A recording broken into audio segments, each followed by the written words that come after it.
नमस्कार मेरे प्यारे साथियों। आज सोमवार का दिन है और विशेष रूप से भगवान शिव की पूजा अर्चना की जाती है। भगवान शिव तीनों त्रिलोक के स्वामी कहे जाते हैं, देवों के देव महादेव हैं और एकमात्र जो महाकाल की पदवी धारण किए हुए हैं, यानी इनको जो जान जाएगा वो काल पे भी विजय पा सकता है, ऐसा माना गया है और ऐसा होता भी है। तो देवों के देव जो हैं वो काल पे भी विजय पाके महाकाल बन गए और इनको जान के आप भी मृत्यु के भय से छुटकारा पा सकते हैं, जैसा कि महामृत्युंजय मंत्र में भी कहा गया है। तो भगवान शिव जो है आज के दिन ओम नमः शिवाय का उच्चारण करके भगवान शिव की आराधना करनी चाहिए। और इसका शाब्दिक अर्थ यही है कि ओम जो है, ओम से ही पूरी सृष्टि का रचना हुआ है। ऐसा कंठोपनिषद में कहा गया है कि ओम से ही पूरा सृष्टि बना है।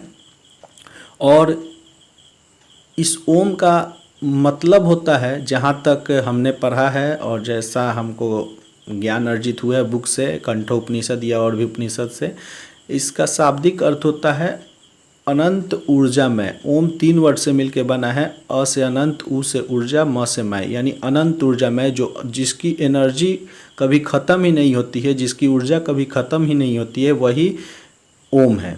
अनंत है जो कभी ख़त्म नहीं हो सकता है और यही ऊर्जा प्रत्येक के अंदर है। यानी आप अपने अंदर में भी देख सकते हैं कि यही ऊर्जा आप में भी संचालित होती है। यही ऊर्जा पूरी ब्रह्मांड के समस्त चीज़ों में संचालित होती है, जिससे वो चलता है या अपना ग्रोथ करता है। तो यही ओम जो है, कहा जाता है कि भगवान शिव जो हैं वही ओम का प्रतीक है, वही ओम का रूप स्वरूप है, जिसको जान के आप ये जन्म मृत्यु के मोक्ष से मुक्त हो सकते हैं और अपने आप को जान सकते हैं, मोक्ष जो है वो पा सकते हैं। शिव सत्य है और सत्य ही सुंदर है। जिसने शिवत्व को जान लिया वो प्रत्येक चीज़ को इस मानव शरीर रूपी में रहकर भी इससे परे हो जाएगा। यानी प्रत्येक चीज़ को वो महसूस करेगा, इस शरीर में रहकर ही वो इस शरीर से परे हो जाएगा। काम क्रोध सब उससे दूर हो जाएगा।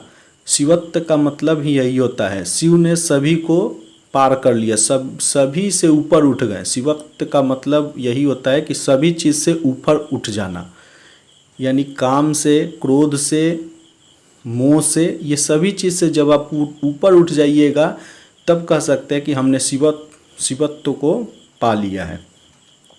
और भगवान शिव भी हमें यही प्रेरणा देते हैं और इसीलिए इनको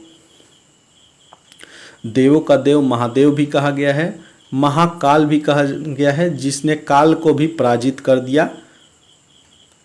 तो आशा करते हैं आप भगवान भोलेनाथ के बारे में बहुत कुछ जाने होंगे और आज के दिन, सोमवार के दिन या प्रत्येक दिन आप भोलेनाथ का आराधना जरूर कीजिए।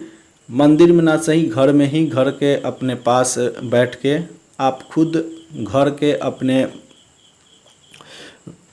रूम में बैठ के भी शिवत्व को जान सकते हैं।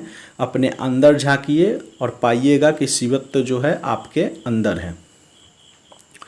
तो भगवान शिव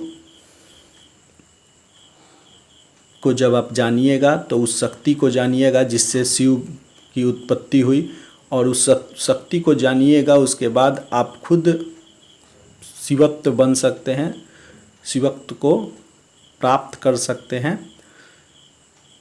तो आपको ये वीडियो कैसा लगा कमेंट में ज़रूर जवाब दीजिएगा और चैनल पर नए हैं तो सब्सक्राइब जरूर कर लीजिएगा।